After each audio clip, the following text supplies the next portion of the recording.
সুধী বৈষ্ণব ভক্তবৃন্দ, সনাতন ধর্মাবলম্বীদের বিবাহের যে মন্ত্রটা, সেই মন্ত্রটা হচ্ছে বিবাহের সর্বশ্রেষ্ঠ মন্ত্রটা এখানে উপস্থাপন করছে সুধী বৈষ্ণব ভক্তবৃন্দ। সবাই লক্ষ্য করবেন। যদে তদস্তু হৃদয়ং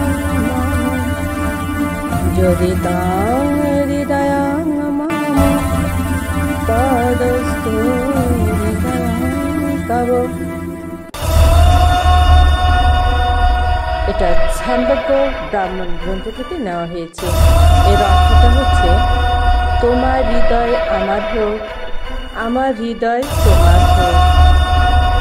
এই মন্ত্রের মাধ্যমে স্বামী স্ত্রীর মধ্যে গড়ে ওঠে গভীর একাত্মতার সম্পর্ক।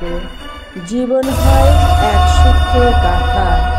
আমৃত্যু তারা সুখে দুঃখে একসাথে থাকার প্রতিজ্ঞা করে এবং জীবনের নতুন অধ্যায়ে শুরু হয় তাদের নতুন পথ চলা।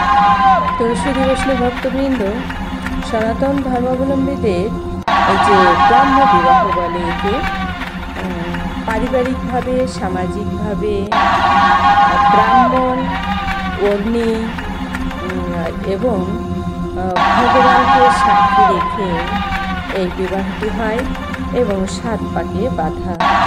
তো সেই পবিত্র মন্ত্রের মাধ্যমেই আবদ্ধ হতে হয় স্বামী স্ত্রী উভয়কে এবং জীবনের পথ চলা শুরু।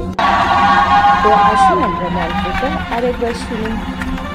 যদে তদে হৃদয়ং তদস্তু হৃদয়ং মম যদি তাং হৃদয়ং তদস্তু হৃদয়ং তব।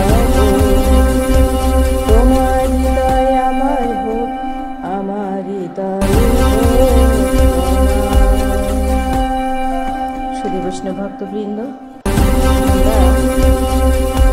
এই মন্ত্রটি তো অবশ্যই স্মরণ রাখবেন। এটা যেহেতু ধর্মীয় একটি আচার এবং বলা যায় হিন্দু ধর্মের একটা দশবিধ সংস্কারের মধ্যে প্রধান একটি সংস্কার, যেটাকে বিবাহ সংস্কার বলা হয়। এরই মাধ্যমে হয় বংশবৃদ্ধি।